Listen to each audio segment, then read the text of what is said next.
정치적 상황이나 경제적 상황이나 세계적인 위상이나 이런 현실로 볼 때 정말 기독교인들은 기도만 하고 있어야 되는가? 어떻게 해야 되는가? 정교 분리라는 그런 프레임 속에서 정말 어떤 태도를 취하는 것이 지혜로운 태도인가? 이거를 좀 제가 오늘 설명을 드리고자 이렇게 섰습니다. 첫째로 공산주의에 대해서는 여러분들이 잘 아시는 대로 이제 사유재산을 부정하고 공유재산을 통해서 모두가 평등하게 같이 일하고 같이 먹자, 이렇게 주장하는 것인데, 이 공산주의의 이론으로는 가능하지만 현실로는 불가능한 사상이죠, 이게. 그래서 이거와 비슷한 사상이 성경에 나오는데, 그게 사도행전 2장에 최초의 크리스천들이 성령 충만함을 받고 예수님 부활하신 후에 성령의 충만함을 받고 보니까 잘 사는 사람들의 마음에 부담이 온 거예요. 못 사는 사람들의, 성경에 보면 성경의 모든 진리를 통합하면 하나님 사랑과 이웃 사랑 딱 두 가지거든요. 10계명, 1계명에서 4계명까지는 하나님 사랑을 하는 거예요. 그래서 하나님을 사랑하게 되면 다른 우상을 우리가 섬기지 않게 되고, 5계명에서부터 10계명까지 보면 이웃을 사랑하는 건데, 이웃을 사랑하다 보면 우리가 또 그 계명을 자연히 지킬 수 있는 거잖아요. 그래서 이제 이 성령 받은 사람들이, 부자들이 재산을 팔기 시작했어요. 집과 땅과 재산들을 팔아서 사도들 앞에 갖다 놨어요. 갖다 놓으니까 사도들은 가난한 사람들이 이걸 나눠줬어요. 나눠주니까 이거 천국이 따라오거든요. 가난한 사람들이 생각할 때, 야, 예수 믿을만 하구나, 이 기독교가 참 좋구나. 이래서 120명으로 시작된 기독교가 급성장을 하죠. 그래서 베드로가 설교하고 나니까 5,000명이 구원받아요. 그리고 또 안진뱅이 사건을 통해서 또 구원받고, 그리고 또 아나니아 삽비라 사건을 통해서 7,000명이 구원받고, 나중에는 셀 수 없는 숫자 제사장의 무리들까지 몰려오는 기하급수로 예루살렘 교회가 부흥을 하게 됐어요. 그러니까 이런 어떤 평등 사상, 이런 나눔 사상, 이런 것이 어떤 공산주의 이념과 사상에 도움을 줬을 거예요. 그래서 북한 공산당의, 중국 공산당의 그 유명한 사람 주울레나 강영욱이라는 사람들 있죠. 이 사람들이 다 신학 공부를 한 사람들이에요. 예. 그러나 진정한 유토피아는 천국에서만 가능하다. 우리 공산주의는 거짓과 선동과 이런 것들로 속이는 거예요.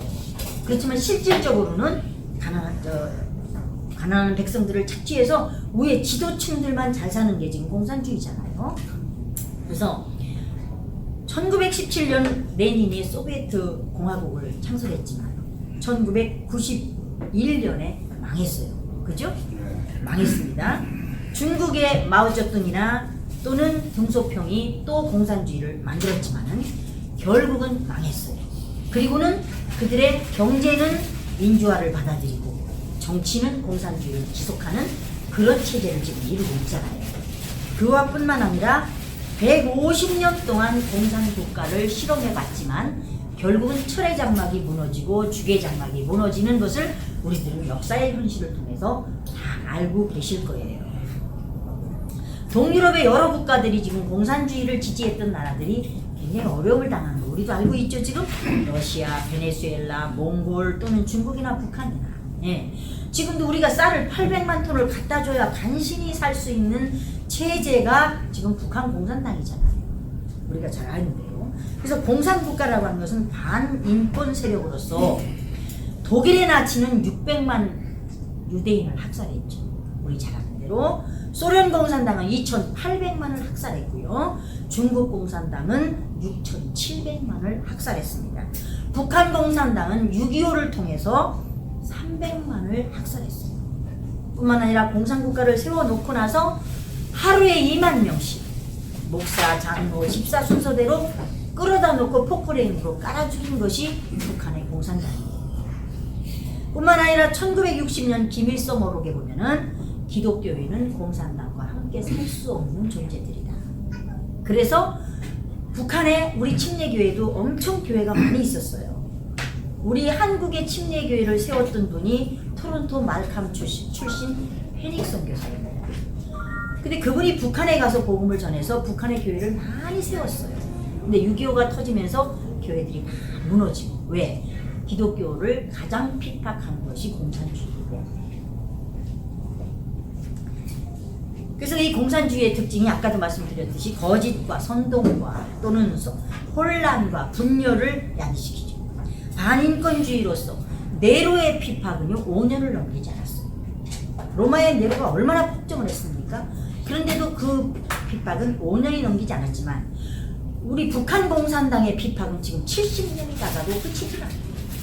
북한에 지하교회 성도들이 있습니다. 지금도 지하교회 크리스천들이 있는데요, 성경을 읽다 들키면 그냥 아우지탄강으로 끌려가는 거예요. 네?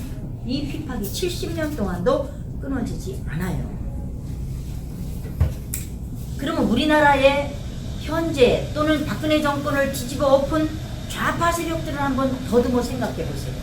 저는 박근혜 대통령을 하야시킬 적에 그때 광화문 촛불 집회들 나올 때 보니까 무섭더라고요. 여러분들 다 아시잖아요. 예?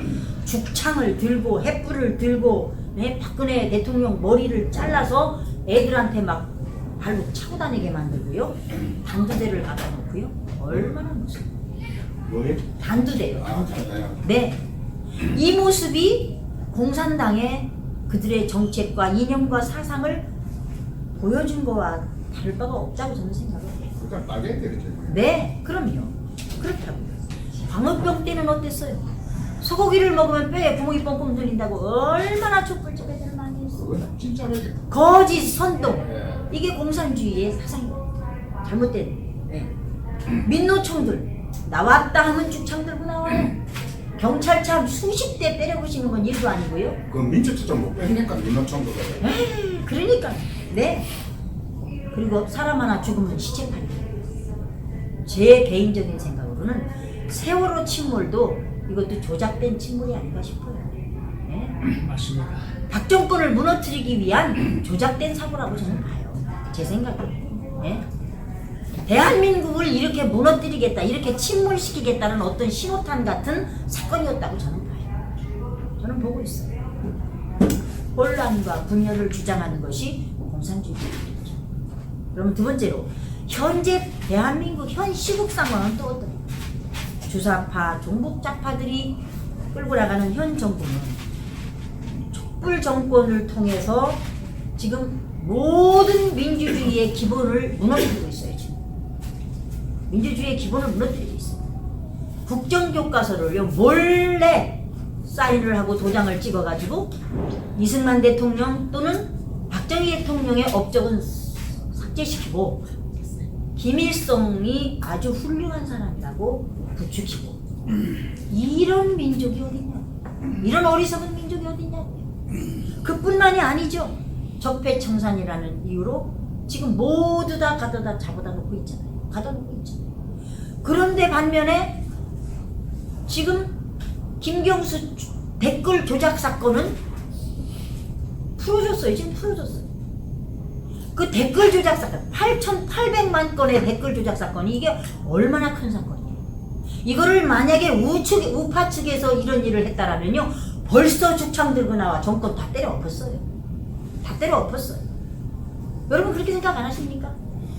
그렇잖아요. 그런데 지금 자기들의 잘못은 그냥 너메러가라 하고 있어요. 지금. 아무리 잘못해도. 상권이 장악돼 있고요. 언론이 장악돼 갖고요. 자, 언론이 죽으면 민주주의가 죽은 거예요. 자기들이 말하는 민주주의의 그 평등, 예? 자유, 말로는 주장하지만 행동으로는 그렇게 안 한다니까요. 행동으로는 그렇게 안 해요. 태극기 부대가 몇 년 동안 그 노인들이 나와서 열심히 지금 구명운동 내지는 민주주의를 부르짖고 있어도 TV 화면에 한 번도 비춰주지 않아요. 그렇다면 이게 자유평등을 이루는 민주주의냐고요. 정말 자유민주주의를 위해서 싸운 사람들이 아니라고 우리는 생각할 수 있잖아요. 안보가 무너져가지고 지금 간첩선이 왔다 갔다 지금 몇 차례를 했을지 몰라요. 들킨 게 이번이지 안 들키고는 얼마나 많이 왔다 갔다 했냐 이 말이에요. NLL 파괴하고요. 예? 좌파 인사들 불러가지고 강연을 하는데 여러분 잘 아시는 대로 김용욱 씨 있죠. 교수. 김용욱 씨가 나와서요. 국부 이승만 대통령을 현충원에서 파내갖고 국안 참시를 해야 된대요. 이게 말이나 되는 얘기냐? 이게 말이나 되는 얘기냐? 이승만 대통령이 어떤 분이에요?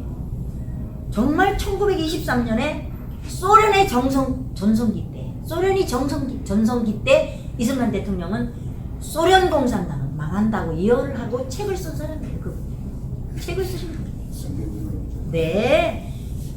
1947년에 우리나라를 세울 때 기독교 입국론에 의해서 우리나라가 100만 성도가 예수를 믿으면 영국보다 잘 살 수 있다라는 말을 하신 분이 이승만 대통령이에요. 108년 만에 우리나라 GNP 3만 부를 넘어서서 세계 경제 10대국으로 넘어서는 이승만 대통령의 예언이 현실로 되는 것을 여러분들 눈으로 보시고 귀로 들으셨을 거예요. 왜 이렇게 이승만 대통령이 영국은 그 당시 세계 3위의 국가였어요. 네? 세계 3위의 국가였었어요. 영국은. 우리나라는 GNP 65불이었고 북한보다 못 살았었어요. 우리나라. 북한보다 못 살았던 이런 나라예요. 영국은 해가 지지 않는 나라라고 했던 나라예요. 근데 우리나라 그 나라를 앞질렀어요. 근데 이런 선결지명, 이런 해안이 어디서 나왔냐 하는 것은 이승만 대통령은 성경적 가치를 가지고 세계관을 가졌고 세계를 보았고 성경적인 가치관에서 정치를 분석했고 성경적 가치로 미래를 내다봤기 때문에 이런 말을 할 수가 있었던 거죠. 그럼 이승만 대통령은 정치만 했냐? 종교 분리를 지금 주장하고 있잖아요. 이승만 대통령은 정치만 한 게 아니에요. 우리나라 곳곳에다가 성경 불학부를 세웠어요. 성경 불학부를 세워서 성경을 가르치고 학교를 세워서 문명을 해치하고 YMCA를 세워서 청년들 계몽운동을 하고 병행했어요. 성경적 가치와 민주주의의 가치를 같이 심어줬다 이 말이에요.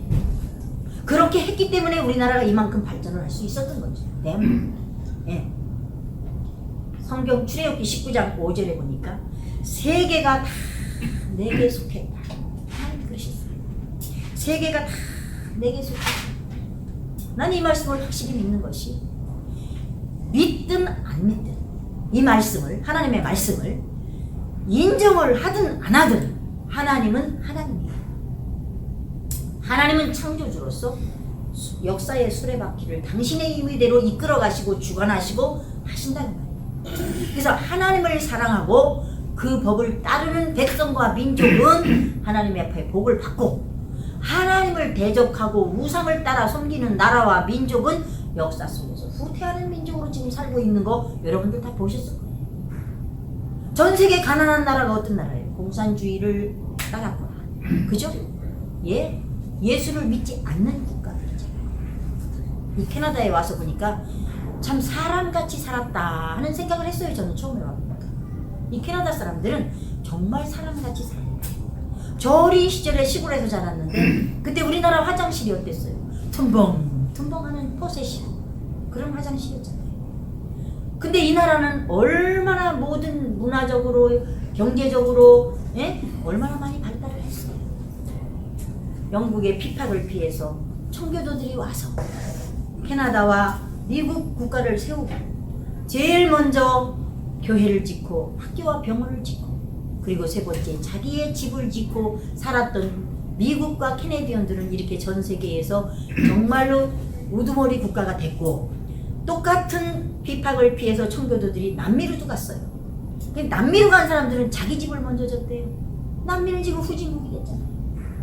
이렇게 누가 인정을 하든 안 하든 하나님을 사랑하고 그 법을 따라 사는 백성과 나라와 민족은 하나님 앞에 복을 받게 돼 있어요. 세계가 다 내게 속해. 그러셨기 때문에. 그래서 그러면 현 시점에서 우리 크리스천의 입장은 어떻게 해야 되는가? 목사님들은 어떤 입장을 취해야 되며 크리스천들은 어떤 입장을 취해야 되는가? 한번 생각해 보겠습니다. 종교 분리의 원칙에서 그럼 기도만 하고 있어야 돼요. 어떤 목사님이 제가 이런 얘기를 하면 사석에서는 많이 얘기를 했어요. 제가 오늘 강연은 처음이지만 그러면 종교 분리의 원칙에 의해서 교회는 기도만 해야 된다. 이런 말씀도 하시는 분들이 바로 있으셔요. 그러면 지금 우리가 다 잘 아시는 대로 전광훈 목사님이라고 하는 한기총 회장님은 지금 시국선언을 통해서 전두환 대통령 하야하라 하고 기자회견을 하고 지금 금식, 리레이 금식을 하고 있잖아요. 그럼 또 어떤 사람도 전광훈 목사님을 또 막 비판을 해요. 그럼 나는 과연 어떻게 해야 될까 생각을 해봤어요. 그러다가 성경적인 사고로 해석을 해보고 성경을 뒤져서 생각을 해보고 저도 그렇게 했어요. 근데 전광훈 목사님을 반대하는 측이 NCC. NCC는 좌파 목사님들이. 이 NCC와 WCC는 어떻게 하는 사람들이냐면요. NCC와 WCC는요. 하나님, 오 하나님, 부처님, 성모 마리아님, 아무개님 기도를 해요. 끝에 가서 나무아비 탑을 아멘. 이렇게 하고 끝맺음을 했다는 단체가 NCC와 WCC. 그래서 이 56명의 기독교, 쉽게 말하면 원로라는 분들이 또 기자회견을 했어요. 전광훈 목사 회장에서 내려와라. 그러니까 원래 이 한기총이라고 하는 전광훈 목사님 그 측 있잖아요. 이 한기총이 누가 세웠냐면은 김준곤 목사님하고 한경진 목사님이 세웠어요. 그 당시에 기독교 연합 측에서 좌파 측이 많이 있었어요. 많이 있다 보니까 이 천주교에서도 왜 그 사제단 있죠? 좌파들이거든요. 그러니까 이 한경진 목사님이 이거 좌파와 우파를 같이 나눠서 이 교회 협의회를 만들면 안 되겠다 해서 만들어서 따로 분리해서 나온 게 현재 한기총이에요. 근데 그때 이제 거기 좌파로 있던 분들이 NCC라고 하는 기독교 원로다 하는 좌파 목사님이죠. 예. 그래서요. 그러면 좌파들은 지금 현 정부와 같은 행태를 우측에서 했더라면 제가 볼 때는 광화문에 벌써 보였어요. 죽창 들고 벌써 나갔어요. 저는 그렇게 봅니다. 예. 그렇다면 현재 한기총 회장님 전광훈 목사님은 죽창 안 들었어요. 그죠? 문재인 하야하시오 하는 것은 여러 가지 이유를 다 댔어요. 현 정부가 잘못하고 있는 실정들을 다 얘기하고 이대로 놔뒀다가는 우리나라가 연방제 통일로 이루어간다. 좌파 정부로 가겠다. 그러니까 하야를 해야 된다. 하면서 지금 하는 것은 물 마시고 금식하는 것밖에 없어요.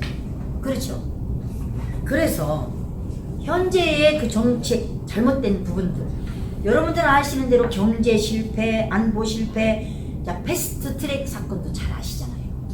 이거를 우측에서 했더라면 난리 났다니까요. 지금 난리가 났어요. 예. 그러면 성경에서는 어떻게 하라고 얘기를 하는가? 성경에서는요.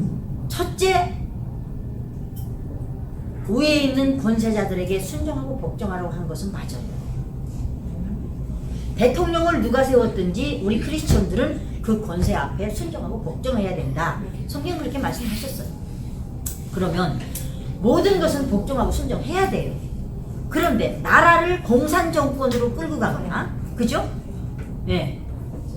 그렇게 하는데도 순종을 해야 되느냐? 이거 생각해 봐야 되는 문제죠. 왜? 공산당은 첫째 하나님을 부정해요. 공산당은 신을 숭배한 게 아니라 사람을 숭배해요. 북한 공산당은 김일성이 우상이고 김일성이 하나님이에요.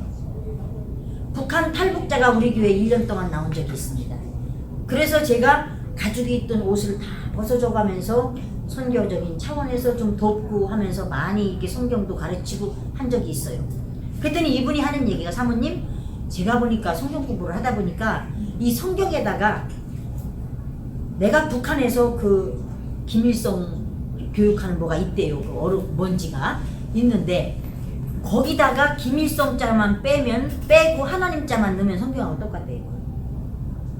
네, 그렇게 만들어 놓고 교육을 시킨대요, 북한에서. 그래서 성경에서는 권위자에게는 순종하라 했지만 하나님이 세운 대통령에게 순종해야 되고, 세금을 국가에다 예수 믿는 사람은 내야 됩니까 말아야 됩니까를 물을 때도 역시 예수님 뭘 하시냐면 가이사의 것은 가이사에게 하라고 말씀을 하셨기 때문에 모든 국가의 법도 준수해야 되는 게 크리스천의 입장이라고는 맞아요. 그러나 만약에 나라가 공산화가 된다면 기독교가 제일 먼저 핍박당하고 목사님들이 제일 먼저 끌려가서 죽어요. 사형당해요.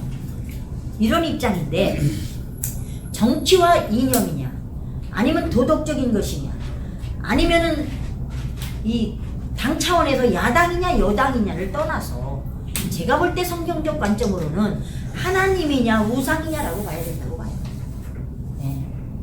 하나님을 대신할 수 있는 우상 숭배를 조장하거나 가능성이 있는 집단, 이념, 사상은 반대해야 됩니다. 저는 그렇게 봐요. 만약에 나라가 공산화되면요, 목사님들이 제일 먼저 끌려가요. 네, 나라가 존속할 수가 없어요. 개인 재산 다 몰수당하고요. 대한민국이 자유가 없어져요. 강남에 제가 이제 한 가지 말씀드릴게요. 제가 2013년 2월 4일 날 토론토에서 초교파로 성경 공부를 시작했어요. 그때 성경 공부 나오신 분, 전도사님들, 권사님들, 집사님들 8분을 앉혀놓고 제가 그때 예언을 했어요. 뭐라고 예언했냐? 앞으로 한국 교회와 목회자가 먼저 회개하지 않으면 한국은 정치적으로, 경제적으로, 신앙적으로 상당히 어려운 시기가 올 거다. 왜냐? 세상이 아무리 썩어도 교회가 거룩하면 하나님은 교회 때문에 세상을 봐주시지만 교회가 타락하고 목회자까지 타락했다면 사람 막대기와 인간 채찍으로 하나님 치신다. 왜? 하나님의 심판과 구원은 손등과 손바닥과 같거든요. 구원하기 위해서 심판을 하시는 거거든요. 몇 사람을 구원하고 의를 보존하고 선을 보존하기 위해서 하나님 심판을 하시는 거기 때문에 심판이 없으면 그나마 나라가 다 망가져 버리니까 하나님 심판을 통해 나라를 구원하시기 위해서 사람 막대기와 몽둥이로 치신다. 그러면서 저는 과감히 그런 얘기를 했어요. 목사는 돈 버는 직업이 아니다. 그래서 돈을 써가면서 영혼을 구원하는 게 목사의 직업인데 한국 교회는 지금 재벌 목사가 너무 많다. 많죠. 네, 재벌 목사가 너무 많다. 그렇다면 과연 그 목사님들이 말씀대로 살았느냐? 자, 돈은 좀 모아야 된다고 생각을 해보셔요. 옆에 가난한 사람이 있는데 성경대로 도와줘라 했는데 도와줬으면 그 돈 못 모았어요. 그죠? 그렇죠. 자, 가난한 교인이 있어 학교 못 가요. 등록금 대줬으면 그 돈 못 모았어요. 사회에 정말 장학제도나 나라 발전을 위해서 써야 되는 일이 있을 때 그걸 썼으면 그 돈 못 모았다고 봐요. 그러면 하나님의 말씀에 민감하게 반응하고 순종했더라면 과연 그렇게 많은 재산을 가지고 있을 수가 있을까? 하나님은 심판을 행하실 때 회개하면 돌이키게 하시는데 회개하고 돌이키면 심판을 멈추시는데 진정한 회개는 행동을 바꾸는 게 회개입니다. 그러면 아무리 모여서 금식하고 철야해도 삶이 바뀌지 않는다면 진정한 회개가 아니다. 그러면 한국이 정말 하나님께서 마지막 사명을 감당하는 국가로 선지자적인 국가로 쓰임받기 위해서는 목회자부터 회개를 해야 된다. 감히 제가 그런 말씀을 드렸습니다. 내가 없는 목회자라서 하는 말이 아니라 이건 성경적 사고로 볼 때 그런 말씀을 드렸거든요. 그랬는데 어쨌든 우리 크리스천들은 나라를 사랑하는 애국자가 돼야 되는 거죠. 우리나라 3.1운동 때도 16명 이상이 크리스천이었고 16명들이 앉아서 기도만 하고 태극기 들고 안 나갔으면 아무리 미국이 일본에다가 히로시마 원자폭탄을 떨어뜨려 할지라도 우리나라 해방을 저절로 남이 나라가 갖다 주지 않아요. 그렇죠. 그렇죠? 그래서 성경에 보면요, 율법이 옛날에 율법이 있을 때 예수님 돌아가시기 전 율법에 보면요, 이는 이로 눈은 눈으로 갚으라는 게 있어요. 율법. 그죠? 그 사람들이 왜 그렇게 하셨냐면 이스라엘 그 중동 지역은 베두인족들이에요. 이 베두인족들은 텐트를 치고 이동하면서 물을 따라 풀을 따라 이동하면서 양을 키는 베두인족들은 목자들이거든요. 그러니까 이렇게 기거하고 이렇게 정착된 도시에서 사는 것이 아니라 이동하다 보니까 민족들이 다른 부족과 만나게 되면 싸움이 벌어지고 그러면 센 부족이 와서 약한 부족에 약탈해 가요.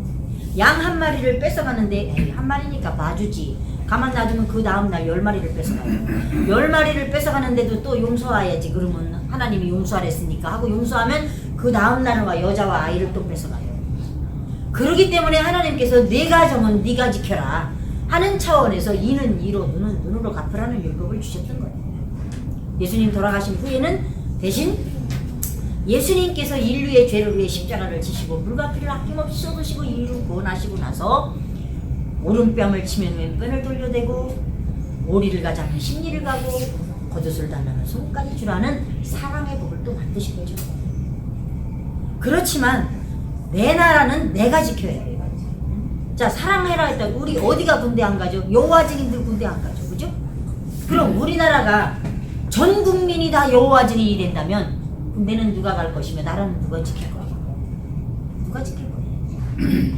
내 나라는 내가 지키고 내 자유는 내가 피 흘려 지키는 거예요.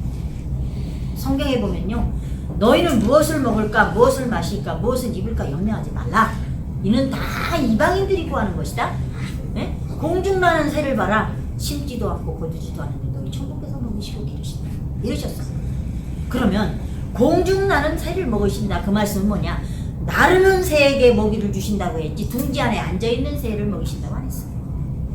나르는 새에게 먹이를 주셔. 우리나라의 민주주의 정말 이 기가 막힌 축복이거든요. 우리나라가 민주주의 국가라는 자체가요. 이 민주주의 못 지키면 우리 신앙 못 지켜요. 우리 신앙 못 지켜요. 자유가 어디 있고 평등이 어디 있습니까? 여러분의 자녀들이 얼마나, 만약에 우리나라가 자칫해서 만약에 연방제로 통일이 되거나 공산화되잖아요. 우리나라 100년이 후퇴합니다. 100년이 후퇴돼요. 100년이 후퇴돼요. 지금 같은 세계 10대 강국을 이루려면요, 죽었다 깨나 핍니다. 어디 박정희 대통령 같은 인물이 또 나온다는 보장이 어디 있어요? 또 나온다는 보장 없어요. 이제 또 나온다는 보장 없어요. 다윗은 그래서 블레셋 골리앗이 조롱하잖아. 너 하나님 어디 있어? 나와봐. 너들 나와 싸울 사람 나와봐. 하고 다윗이 하나님을 욕했어요. 예, 하나님의 이름을 모욕했어요.